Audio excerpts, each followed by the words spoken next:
welcome to everyone. Thank you for coming in today. I'm Ulya Soleil, Saha Curator at Hamburger Bahnhof.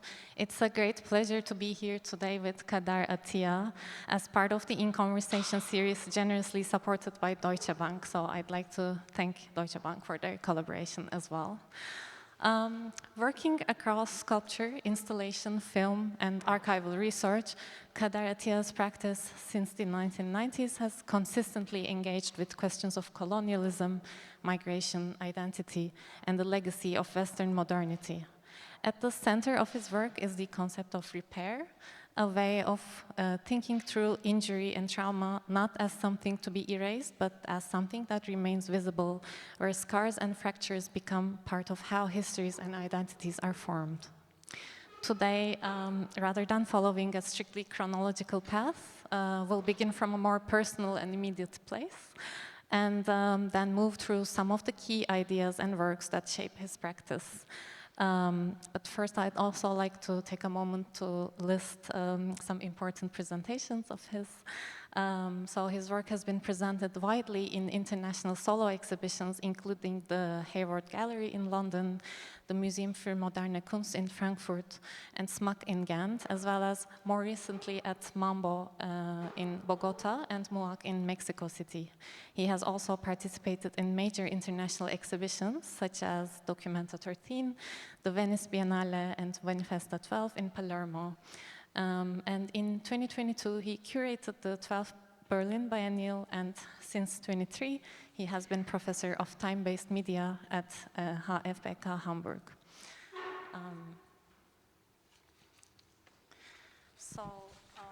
Yeah, I'd like to begin with your personal history a little bit, so that we can get to know you a little bit more. Let's start with Les Valises Oubliées, which weaves three individual stories together, but also connects to a bigger historical part. And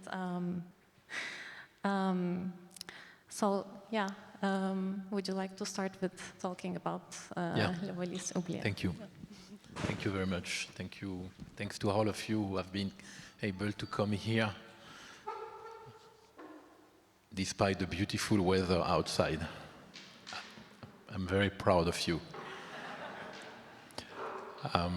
Thank you. It's very good to start with Les Valises Oubliées because it's a work that brought me deep into my own story. And probably that's why I'm going to show you now an excerpt of this film. But just quick context about this film. It's a film that involved three people, two friends and my mother. These three people have, the two people, Françoise Vergès and Jean-Jacques Lebel, found completely by chance a suitcase in the street. Jean-Jacques was a suitcase that used to belong to him and that he'd never opened since 1962. For those who want to know, we can also find a way to lend the link of the film. And Françoise, it's a suitcase that she found on the ground and discovered that it was containing all the pictures of her uncle, the lawyer, Jacques Vergès. My mother, because we had at home a suitcase that used to fascinate me during years, and one day I asked her, can we open this? My mother has a very difficult story.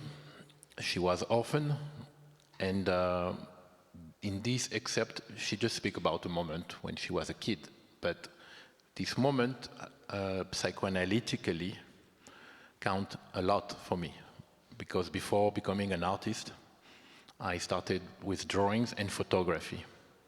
And photography is an optical process that opens an iris and leaves the light entering inside. Maybe we can play the excerpt now.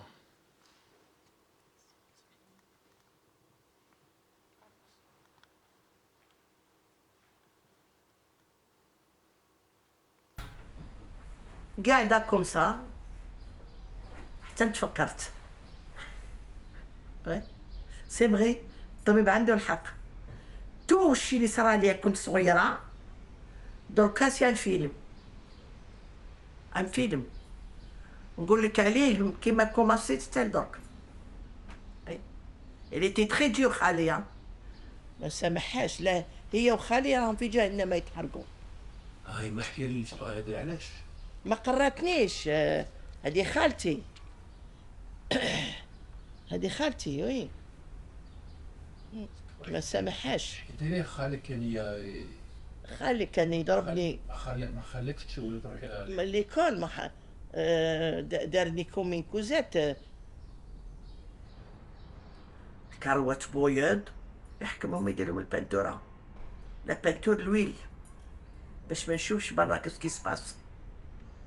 من بعد كيفاش درتي؟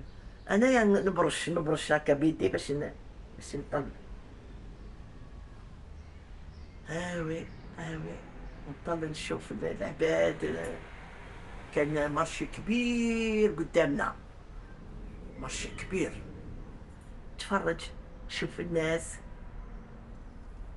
نهار يفيق بالكارون كوما صار شويه يكبر يعطيني طريحه ويعاود البندوره.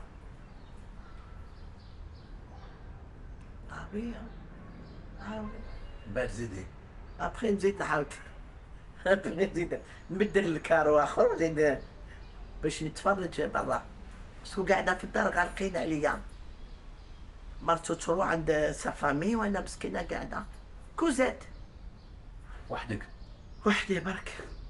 وحدك ولا مع الولاد؟ الولاد كانوا تما ولا كانوا في الجامعه. هم في الجامعه. ابخي كبروا.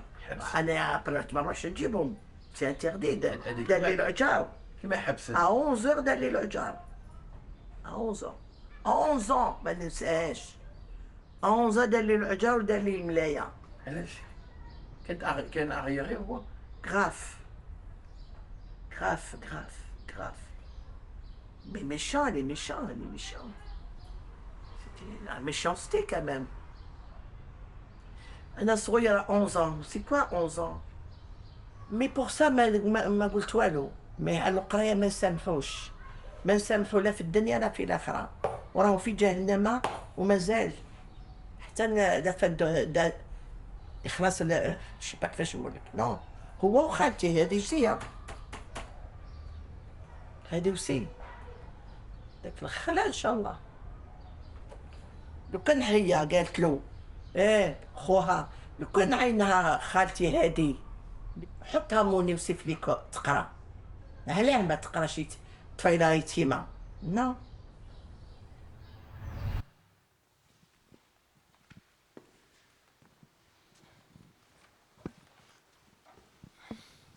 Okay, so again, this I heard the story many times when I grown up, but it's interesting how much, as an artist, your own practice helps you to, I don't know, like a friend therapist told me about a therapy.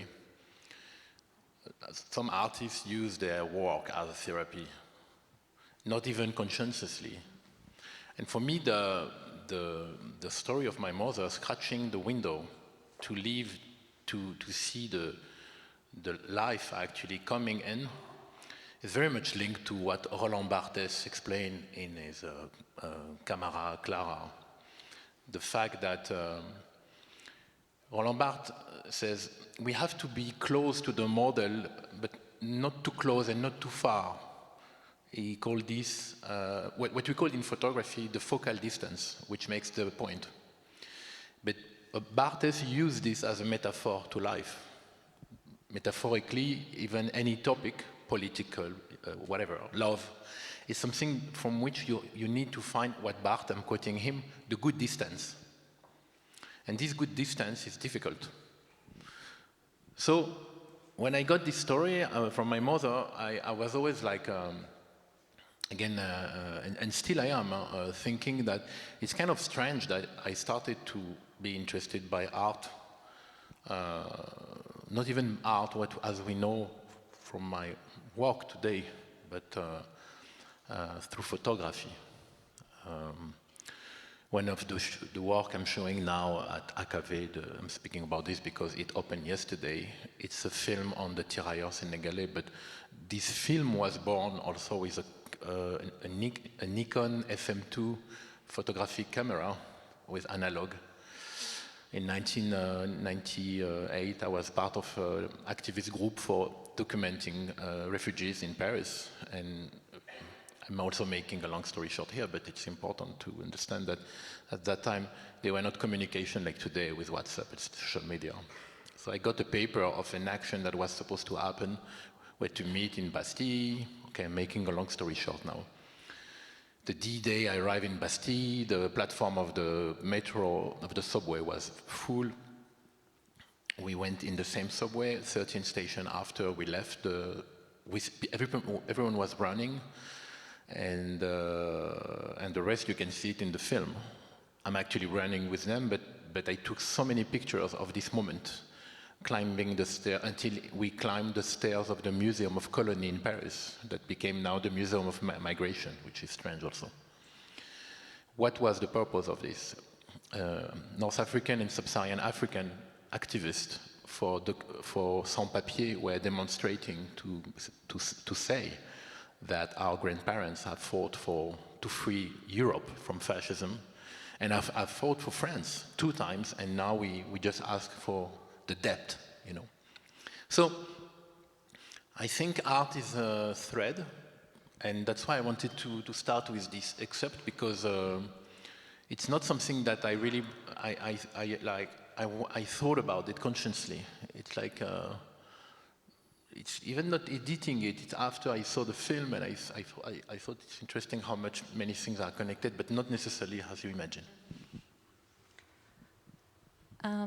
So maybe from here we can move on to the mirrors and masks a little bit, because here we also see this like image of broken mirrors in the suitcase, which is like a kind of like a broken self moving between places, and then these mirrors with scars on them, and then the mirrored masks, which is also part of the collection here at Hamburger Bahnhof.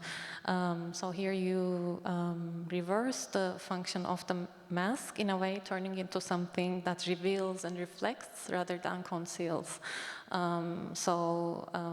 In these distorted reflections as well, you seem to shift the scars from the audience's face into from the mirror to the audience's face. So, do you want to talk about how you connect to mirrors and the self and the reflected mask and mirror connection a little bit? Yeah, I mean, for me, the mirror is an interesting object, of course, for many reasons. But and first of all, because I think mirror exists since, like, I don't know, 5,000 years. It has always been around. But what I found interesting with mirrors is, and you can see it in the next work also. I mean, just to explain you, because here is very important. Do you know those mirrors from the 15th century called witchcraft mirrors, des miroirs aux sorcières? So that you can see in the painting of Van Eyck, an artist like this. This is glass, so it's a mirror. But I also hack it, so that when people watch themselves into it, they see themselves with scars.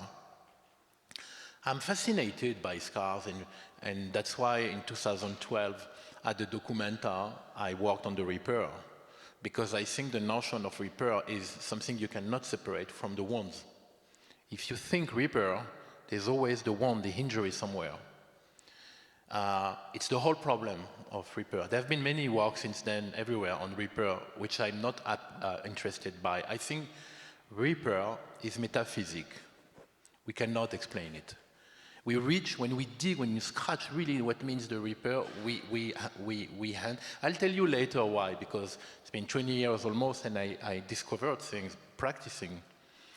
But to answer your question about this interest and fascination I have with mirrors, is that when you work with mirrors, it's not like when you watch yourself in the morning to go to work. This is another moment. Actually, you don't use mirror at that moment. It's another thing. But when you work with mirrors in your studio, in the silence of the studio, with fragments, you cut yourself constantly. You want to give up. So many times I cut my hands. I'm like, there is a moment where your dreams are full of mirror fragments. But also, I've been breaking mirrors, looking at my face. Most of the time, I break mirrors, turning them. It's also part of my culture.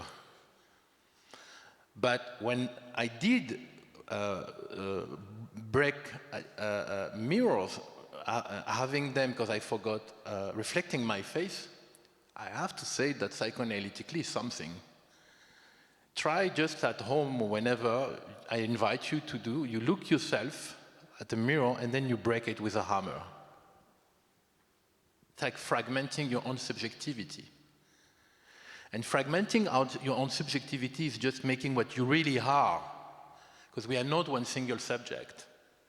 We are it's endless. And for me, this experience of the mirror mask, for instance, it has a beginning that is very precise. It was in 2008 when I visited an exhibition in Paris called Picasso and the Masters. At that time, there were not many people trying to, criticize the relation between modern avant-garde and non-Western pre-modern art. At least the looting process of this. I left the museum, Grand Palais, I went to a coffee, I got a coffee, I thought, it's very 102 paintings from Greco, Delacroix, Cézanne, all the masters who have influenced Pablo Picasso, but not one single mask from Africa, from the Songhi people, for instance. I went back to check. There was nothing. So I started at the studio to think how to emphasize this missing point. I'm telling you a story that lasts 6 months, but I start to draw the angle of a particular mask, a copy from the Songhi people, that has this cubistic aesthetic. And reproducing the angle on papers, I had on my desk many pieces of papers, each one marked with a number.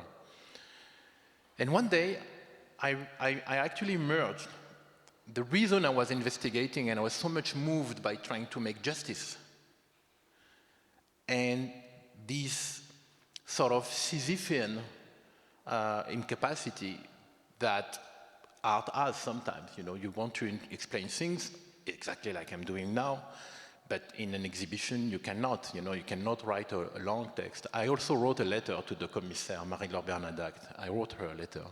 But I wanted something that anyone can understand. No theory, nothing, just you, body gaze, confronting the artworks. I started to reproduce those pieces of paper with mirrors. And slowly I put them back on the copy I had of the Songhi mask. And here the mirror masks were born. Then they had their own life. I met so many people in opening telling me about how much they didn't feel about this. They felt their own subjectivity broken, because when my idea was to involve the gaze, the viewers, through the gaze process, into like if he or she would have been, or they would have been Pablo Picasso looking at this object. When you watch yourself in the mirror mask, you see yourself as a cubist portrait because of all these fragments. So I really wanted to create an experience of reflecting this cubistic aesthetic. But again, what fascinated me was what came after. And probably it is the essence of the work, actually. So maybe from here we can move on to what is underneath the masks, and so the face, your fascination with the human face as well, and how much you use the face in your work. So the scarred faces and the Culture and Other Nature Repaired project you have, which we are witnessing the injured faces of the soldiers from the World War I, and where you point to the limits of repair on the face, and especially when dealing with historical and psychological wounds, that sort of you always come back to the face and place this wound on the face. So do you want to elaborate a little bit of how the face, yes, represents this identity, but also the state of violence in these particular cases? If we talk about the representation of this violence through injuries, we also have to understand how much I see this as an ambivalence. Again, I always consider that repair is also the injury. They are linked forever in a loop process. Everywhere. You break a branch of trees, slowly nature, the agency of the tree will fix that. You cut yourself, like a surgeon told me, 3 weeks. How? The brain cell send cells in this area of the body to protect from the microbe, and then other cells to complete. Repair is an agency. So, for me, maybe we have a next picture that we can see. What I would like to share with you about this so-called violence also is also the creative process. Because I've never had chance to speak about this in public, but it takes me in general like maybe 3 weeks, a month and a half. There are many steps. The first step, I don't do it, is just to excavate the ball. But then I do the detail myself. When you sculpt with scissors or axe a massive object like this, which is 100 high and it's almost 80 kilo, and it takes time, and you are like almost drawn by this repetition of gesture of removing. There's a moment where you actually, there's a moment where you reach the final, where you feel that now it's time to hand with this sculpture. Most of the time is when you have to finish the detail, an eye, the nose, because those faces, those sculptures are all inspired by injured faces soldiers from World War I. What makes an injured faces, what makes them looking wounded, it's always because there is a detail, one detail that is correct, that is not injured. And paradoxically, when you sculpt this, is most of the time the area of the mistake. So I've been doing this work the last probably almost 20 years now. It's something that really fascinates me as a process. I also started to develop a new series recently, this Janus object that I'm showing also at AKV. But I want to tell you about something that is more about the process. Many times when I was finishing a sculpture, I missed the area that I wanted to hit with the scissor. It was a mistake. It was so depressing, you have no idea. You walked a month almost. And some of them I went to the fire because I never, ever, ever glue again the piece of wood that I removed. That's the process. You remove. It's like working with marble, whatever. I don't know marble, but wood I know. It happened one time that after a mistake, I left the studio like depressed. Also, I'm not telling you, but I have a chronic back pain because of this work. And I came back a week after, and I look at it and I thought, wow, this mistake looks actually better than what I wanted. Who did this? It's not me. And then I started to really focus in the silence of the studio about from which agency this sort of almost perfection is the name. Why there's something that you did not expect and not even controlled that is better than your expectation. I think that because of the pain I suffer each time I'm working on such pieces, I have understood that an artwork, particularly when it's physically demanding, it's painfully demanding, is born from a movement that comes from the nothingness to our realm. It's like if these artworks were already existing on the other side somewhere, but held by forces that I don't know, but I can feel them. And when the mistake, the unexpected, the irrational dynamic makes something that actually is interesting, when you take time to think about it, it's almost like if those forces are part of, something that, I'm still thinking philosophically on it. Maybe they are mnesic forces, linked to memory. What Husserl used to call protension, which is the pre-memory, something that is not something that has already existed, but that exists before you, and it takes you time to understand that actually this is interesting. I'm trying to teach this also to my students because I love also to teach, but I think what I'm teaching to them also is that theory has its limit when the practice starts, and vice versa. And the practice of sculpting, I think, it cannot be only just gesture. There is a moment where there is a sort of conversation between you and other entities. I call them mnesic entities or also sometimes traces. So the injury, which could be connected to entropy, in our consciousness, is actually productive here. First, the ones of removing wood create something, but also the mistake creates something. And that's why for me this work is still important, because I'm always like learning on it. I'm always like, there are always questions raising out of this process. Yeah, it's actually removing is also part of the repairing and healing as well. So I think, and you're here by removing, you're actually building these wounds as well. So I think there's that double notion of repair in this work that's present. So Exactly.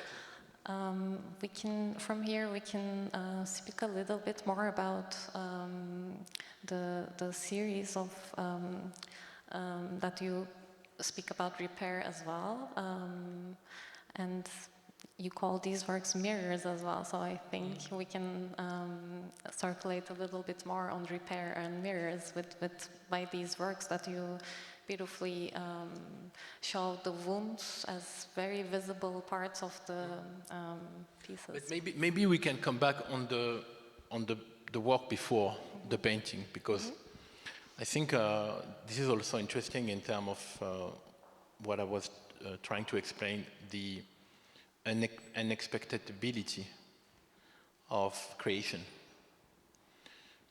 To do such work, you could imagine that the process is to carefully compose this mosaic, or maybe a plate of mirror broken. And anyway, it's not. It's because I've been breaking mirrors all my life, which drives crazy some people, because in some culture to break a mirror is like, maybe that's why I have bad luck, but anyway, I got used to it. I discovered that most of the time the fragments have the same shape. Not always, but you can really rank them, the shapes. The triangle is quite often, etc. There are many shapes that come back the more you break mirrors, which is probably due to the frequencies that create the vibration and break the mirror. But then, of course, I broke this one, and I kept it exactly as it was. Exactly. I recomposed something that came by chance. And for me, this is very important, because you cannot compete with nature. A very sharp eye can see that it's a mosaic. And then the magic disappears. And the magic was something I'm still thinking about being in conversation with. that's why I wanted to come back here, because also I would say my fascination for the repair / injury is because there is something quite, I mean, not only anthropic but also irrational in the injury, in the accident, that makes the wound a form of creation as well. And that's why I think that the most important, particularly if by metaphor we think repair, politically for instance, the most important is to think that it cannot be moralistic. We cannot repair things. And that's why I always speak about the blind spot of the discourse on the repair, which is the irreparability as a repair. And metaphorically, you can speak about this for many political topics. We will speak about this later. So then if you go to the next works that I call mirror, there are all these cut and hack and canvas that I see much more interesting as scars, and that I have repaired myself with this, like the second one. And of course, there are a lot of metaphor. I don't want to be too much into this, but for me, the metaphor with the body here is very important. The scarification is a culture that has been practiced in many, many non-Western pre-modern culture as a sign of, belonging to a certain society, etc. There's a whole literature. As far as I'm concerned, I'm fascinated by the aesthetic of the scars as well. And to continue with this work that we are showing now, I would say is even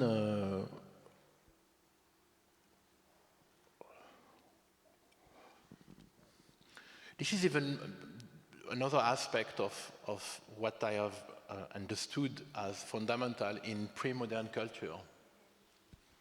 When I was working on the project that went exhibited in Documenta in 2012, I was 5 years, almost 7, before Documenta, already fascinated by objects from non-Western pre-modern culture that have been repaired in their own villages, environment, and actually not exhibited in Western museum. That's the point, because the first one was the African Art Museum in Washington, D.C. I asked them for residency to work on repaired objects. They said, we don't have such things. They said, objects that have been repaired in their own villages. No, we have a restaurateur here who repair objects, but object repair, I immediately discovered that for academics such as anthropologists, it was like a bug. They were like, and one day I met there with an old woman, fantastic mayor, she was about to retire, and I told her my interest. And she said, I know what you mean, let's go to the storage. And she removed objects, but from the back of the shelves, which were in pieces from Congo. One arm was actually fixed with the strings, some calabashes fixed with staples. I said, this is what I'm looking for. Why I was interested by that?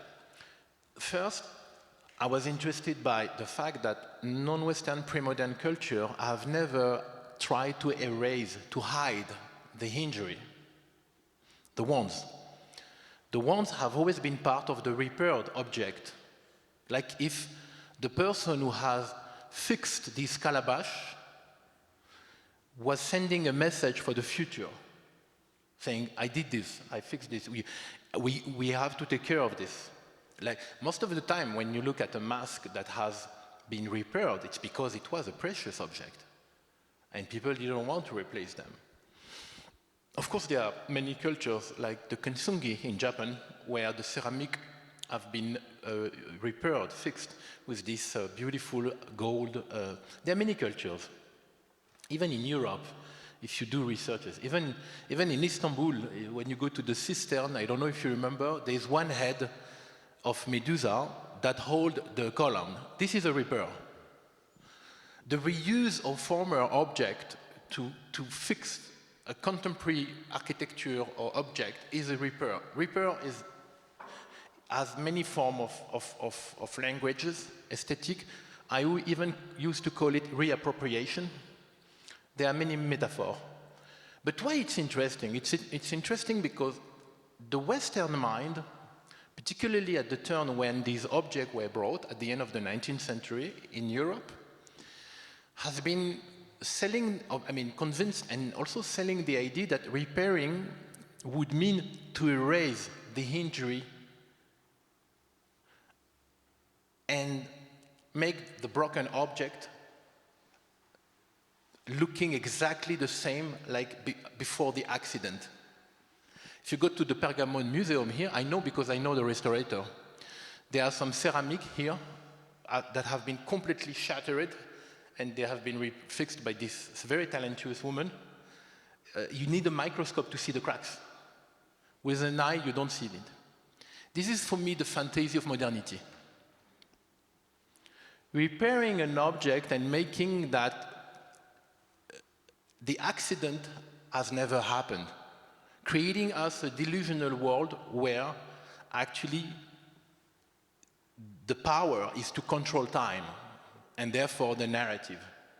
And I think that's why I'm interested by showing, particularly with very raw material, that sometimes we should think twice and consider that the injury, the wounds of object, of architecture, of clothes, of the skin, are more important than the erasure of them and the pretension that they are not here because the injury are always here. They have sold the idea that they could return to the time before the accident for a broken body, a broken face, a broken object. But actually, we never return to we never return to the past. We return to the idea of the body of the past. And therefore, this has a lot of consequences in our way to think life and to think many, many aspects. Maybe we can continue with the juxtaposed forms of Western and non-Western forms in your work. So in these collages, you bring together Picasso and the indigenous forms together, and you ask some questions around authorship, construction of artistry, and given that we are speaking in a museum context today, I'd like to ask, what do you think about the institutions, the museums with collections especially, and how you see them today? Is it possible to be truly decolonize the institutions, or are they structurally bound to the histories that they carry? And how do you think we can reinvent the ways we speak today in order to achieve this togetherness in these collages? I've been, through many reflections on, as I told you before, the critique I have against modern avant-garde and the position from where they were inspired, so-called, many times also looting concept and ideas and aesthetic from pre-modern society. I've been criticizing this a lot. But also, because I'm working on this for the last 20 years, I've also find with time maybe more layers that express a critique also against the critique. I don't think you can decolonize a museum. And I don't want, and I'm not interested in decolonizing the institution. I'm interested by demodernizing the Western mind. Because the problem is the modernity. Because modernity carries all this certainty and smoke screens and magic also. There is a form of occult in the modern promise. The relation between, we see here Picasso, but we can see the next one is also, I could have shown other collage. Maybe when I look at this, I'm thinking about an artist I really love, Anna Höök, who did all this collage, at the Dada moment. For me, there are two ways of looking at this relation between the Western avant-garde and non-Western colonized subjects. And the first one is this, I mean, let's say there are three ways. The first one is the very simple one. They have been taking the ideas from them and they did art on them. I think this will not last. The second one is criticizing the, I would say, the position from where these artists were, Picasso, Anna Höck, I mean, even many artists who were, Carl Schmidt-Rottluff, who represented mask in his painting, Nolke, who represented object from Papua Guinea also in his painting, etc. But for me, what is important, and because of the age I have now and the experience of working myself with my hands, I really think that there is an infra world that is the space where artists meet. It's a amnesic world. It's a world that has to do with ghost. I think that I've always been fascinated by how much the French Revolution and the rise of the reason have changed the aesthetic of the Western society, particularly with one detail. Maybe some people here have thought about it, but I want to share it with you, because I used to be fascinated by holy relics that you find in church and cathedral, etc., as I was a student in Spain. People used to fight for relics. It was not a simple thing. How come that these objects have completely lost their power? How come that the whole 19th century artists have turned their back on this vanity and still life where they used to use skulls and relics, etc.?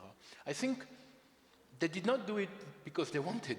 They were just part of this movement of the reason. Even Vatican has no choice than to follow the age of the reason. Otherwise, which ended up in France between this separation, between the church and the state at the beginning of the 20th century. But I think the power of this object, which was totally magic, has always left a frustration in the mind of artists, particularly the avant-garde, and that's why the avant-garde went into non-Western pre-modern culture, to find back the magic. When you see André Breton speaking about this object, I mean, of course, Breton speaks a lot about dreams. They were the surrealists were incredible on dreams. But there is also Picasso was fascinated by the magic power of this object from non-Western cultures. But I mean, when you look at holy relics, they are also very animistic objects at some point. And for me, this is interesting because I think that the disappearance of such interest, again, states used to fight, there used to be wars for relics, because any relic would drain a lot of people. I think the loss of interest for these objects has actually, has not disappeared, but has become like, silent, or has just step back a little bit for leaving the industrial revolution developing itself. But this frustration came back. The frustration of believing in a non-material world, in the world of the invisible. And this was actually what these artists have found in non-Western pre-modern societies, from Africa, from East-Asia, Ostsee, Papua Guinea. And for me, when you see things like that, of course, you still keep in mind that they were in a position of privilege as part of the state. But there is definitely a fascination. Guillaume Apollinaire fought to get the African object in the Louvre, and he was mocked at the beginning of the 20th century, really mocked by this piece of wood at the Musée du Louvre. So it helped me to understand much deeper what kind of sort of mystic, poetic might have existed or between those artists and these objects. And maybe because again, as I always think, I've always thought that things are not, always working with this complementarity. That's why I like the word oxymoron. I think things are not like black or white, they are all gray, and we are also gray. We are all full of different subjects, sometimes that have nothing to do together.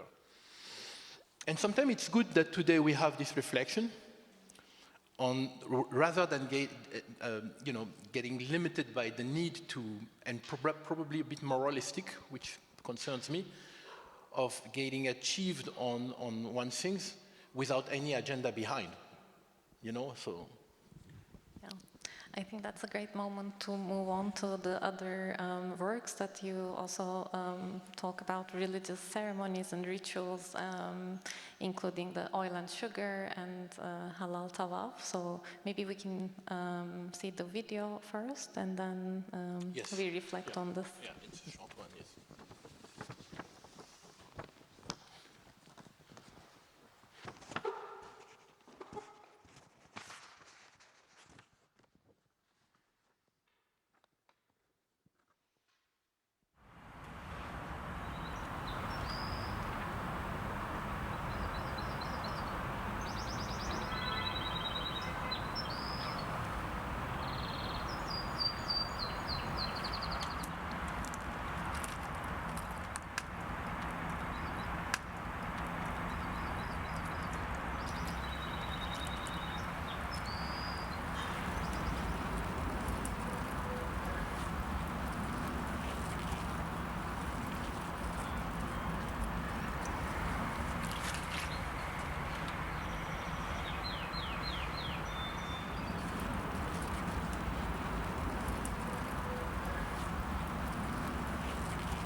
Yeah, I think it's interesting to discover back again this work, which has almost 20 years now. And at least we know that there is nothing fake here. Because today you could do this with, you know, all this, the filter possible. Even the film is made with mini DV, it's not digital. I mean, it used to be both mixed of analog, digital. And I remember that. But it was interesting to see it today again. I have to say thank you.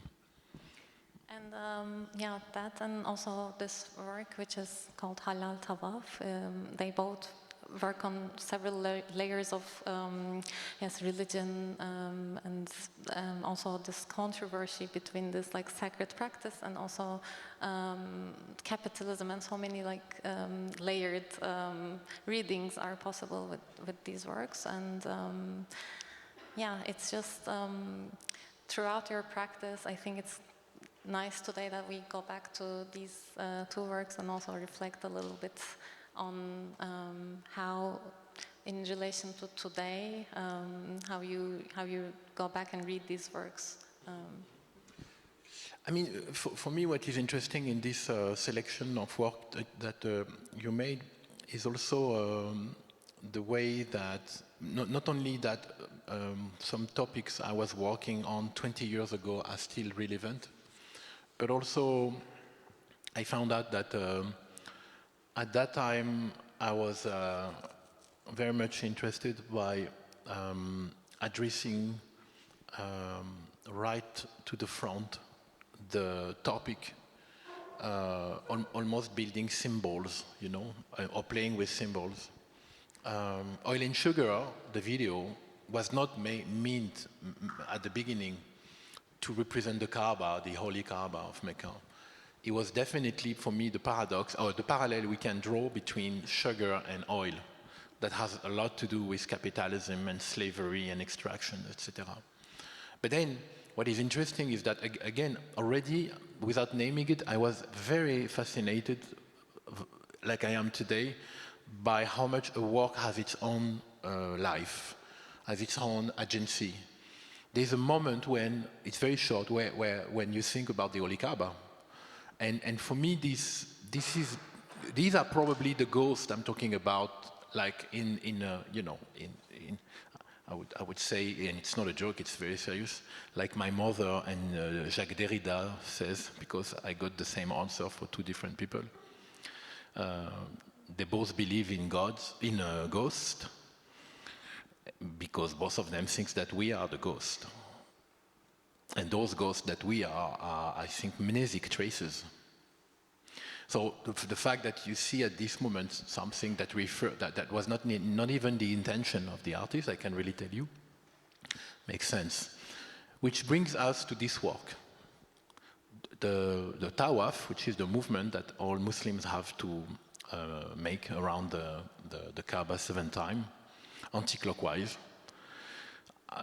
The work has a long story, which has to do with also the place where I was working at that time. It was a very, very tough, borderline place with a lot of crackers and drug addicts who used to drink a lot of these very strong beers, etc. The whole place, I had a studio in front of a railway. It was insane. But for me,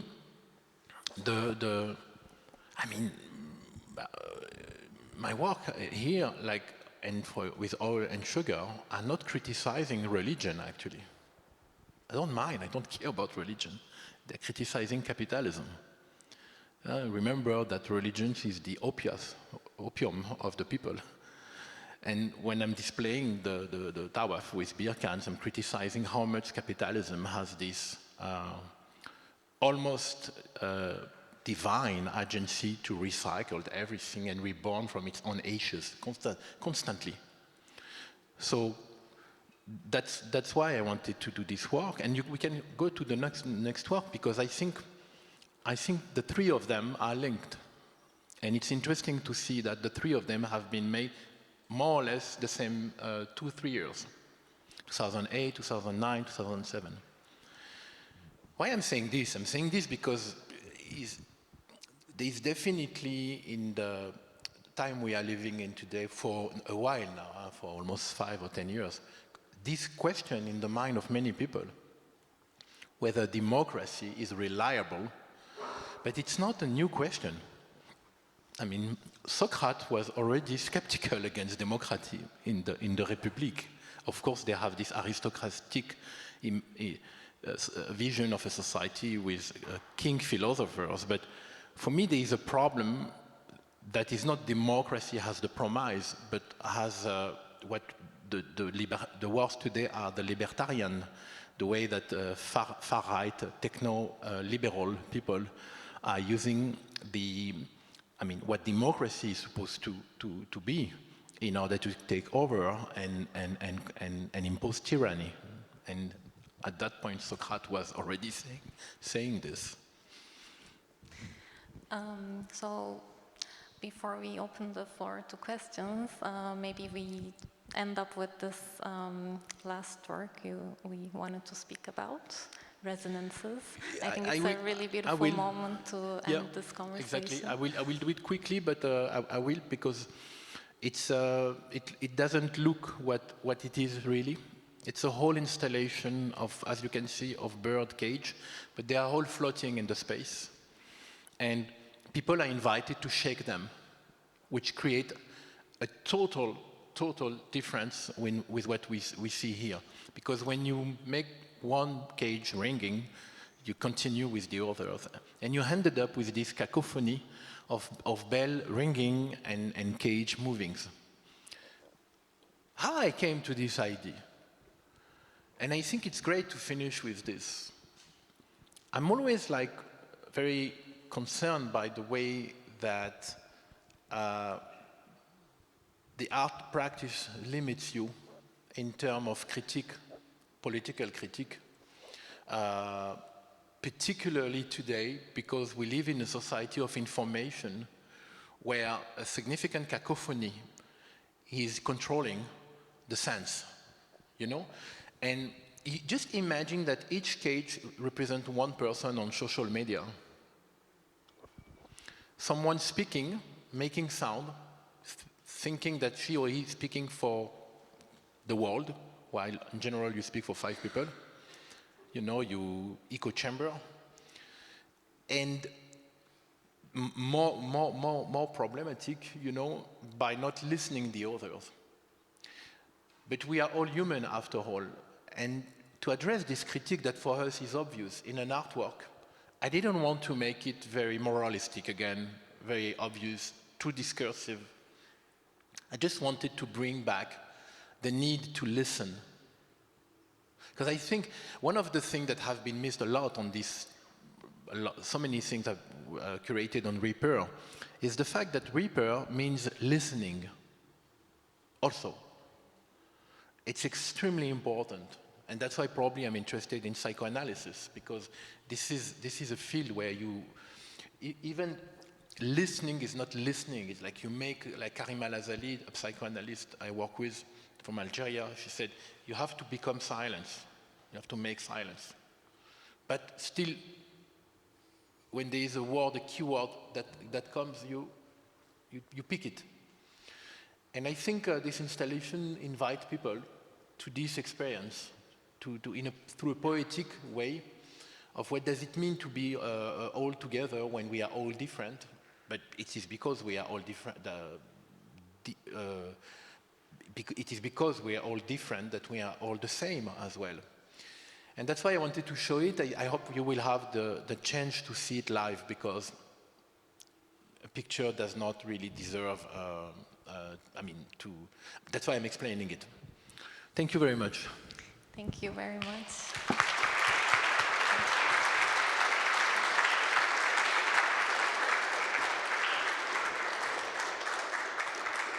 We're happy to have some questions if you have any.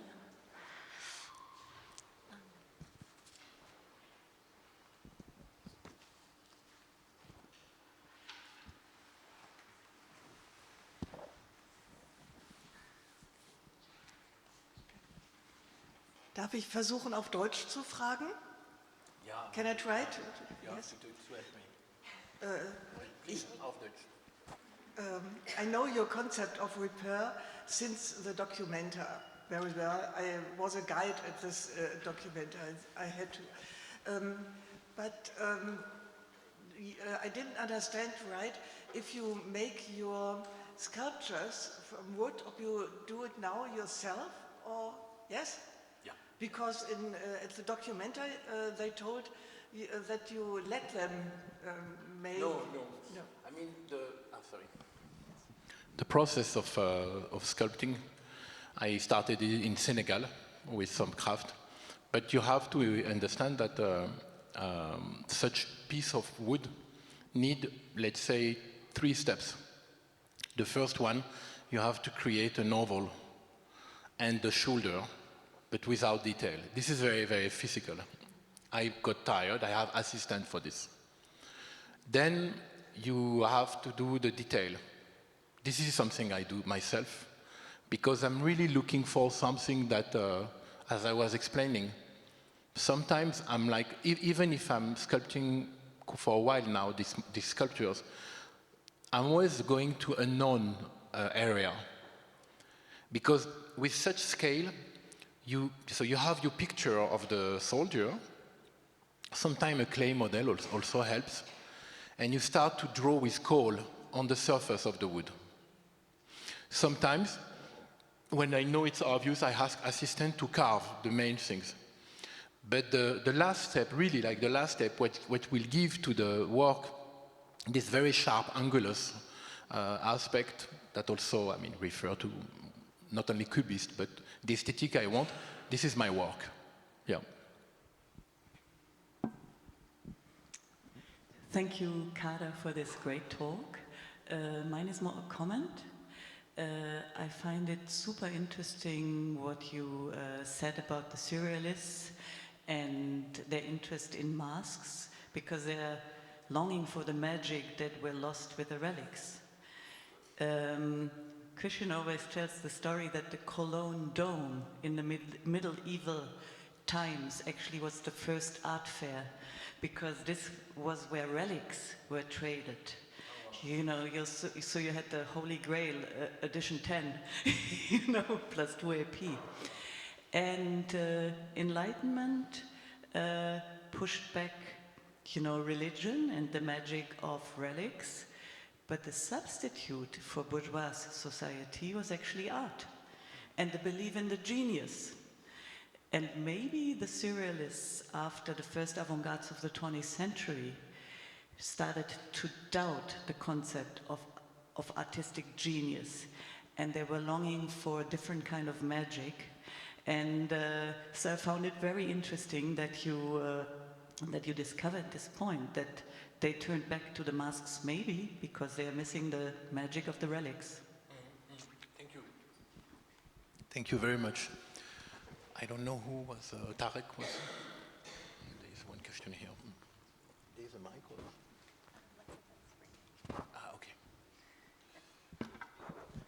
Hello, thank you for the presentation. I really liked it. I'm a psychoanalyst from Paris.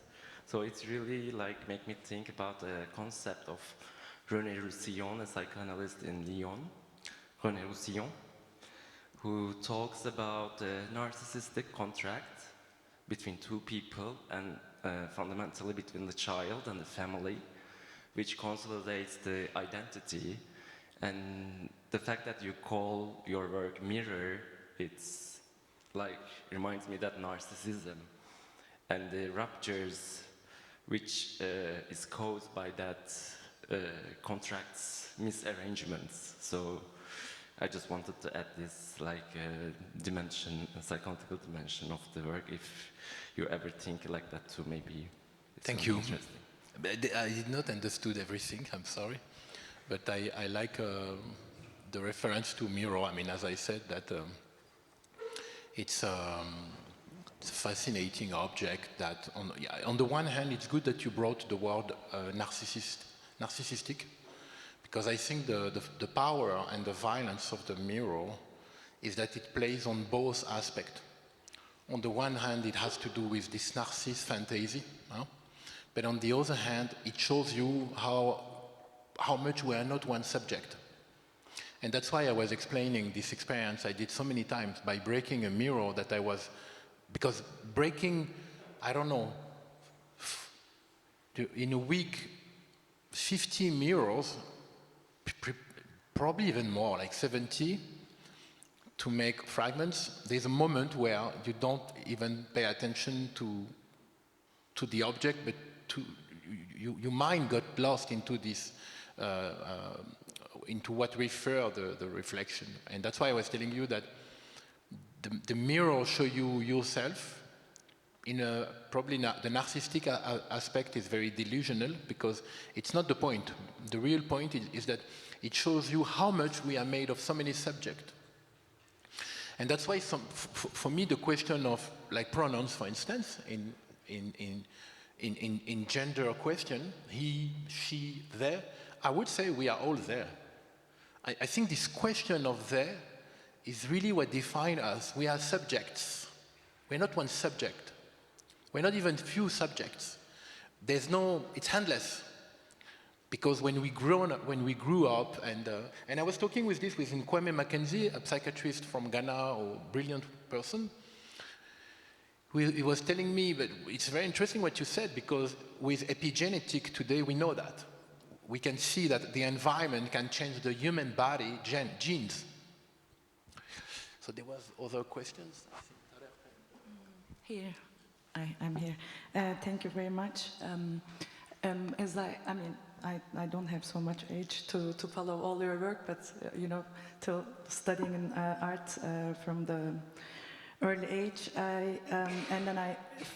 as I followed that the sound became like very predominant in your work in the late years, and I just want to come back to the last point that you said that repair requires listening, and what happens in the world that sometimes refuses the listening and silence the voices, and if it's possible for you with your work, like, you know, without a dialogue, without a language, sometimes, you know, the languages are being prohibited or banned, or so what do you, like, where do you see your work in that sense, or the repair in that sense? Yeah.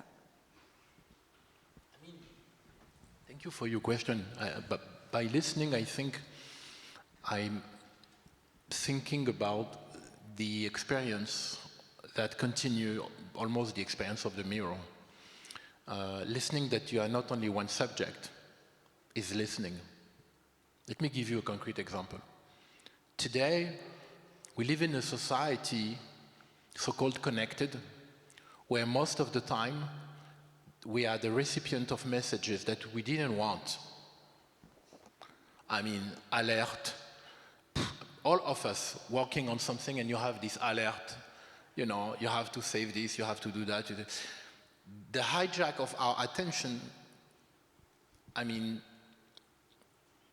slow us and also impeach us to be the listener of ourselves. This, you know, these voices that we have inside us, the inner voice. There's a book I would love to advise you if it exists in English. It's called Quelqu'un à qui parler by Victor Rosenthal, a French anthropologist. It speaks about the inner voice that we have in our head. I would say the most important is to relearn to listen our inner voice instead of being hijacked by the noise of the world. Then you can make a decision of how you will listen to the noise of the world. I would say that the whole society we live in today, particularly due to the digital economy focused on attention, has weakened our capacity to listen ourselves. Because this field has been saturated with, again, all these messages that are we are bombarded by messages, even messages that we do not hear. That's another layer, like Stigler and Bernard Stiegler spoke about in his Society Automatique and Shoshana Zuboff, etc. But to answer your question, why I'm saying this, actually? I'm saying this because the level of saturation of information of the world we live in, from the very simple information to the news, is so high that this hypervisibility creates invisibility. And what I mean by listening is a new capacity, ability of selecting what makes sense, actually. That's my strategy. Maybe I'm wrong, but I found this idea of understanding that we are made of inner voices. And those inner voices, of course, they are using semiotically the language of the society. We have abstract voices also, but the voices that are using the same language are the voice we should really care about, because otherwise we become like completely manipulated by the environment, and this is what is happening today. Okay. Thank you, Kader, for this amazing talk, and I love the way it ended with the cages, with the suspended cages, and I had this image of the mad, of the psychotics in the Middle Ages. They used to put them in cages and hang them, and which makes me think of the breaking of the mirror.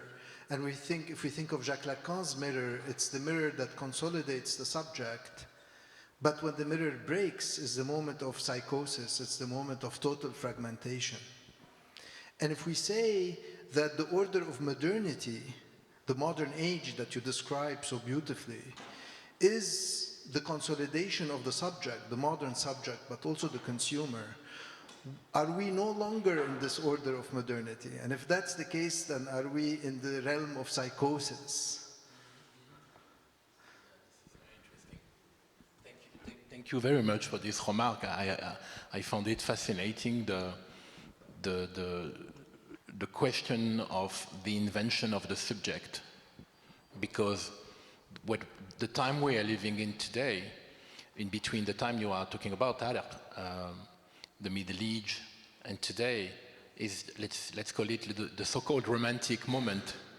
This painting of, the consciousness of the individualism of the individual. Romanticism is the art of the birth of individualism.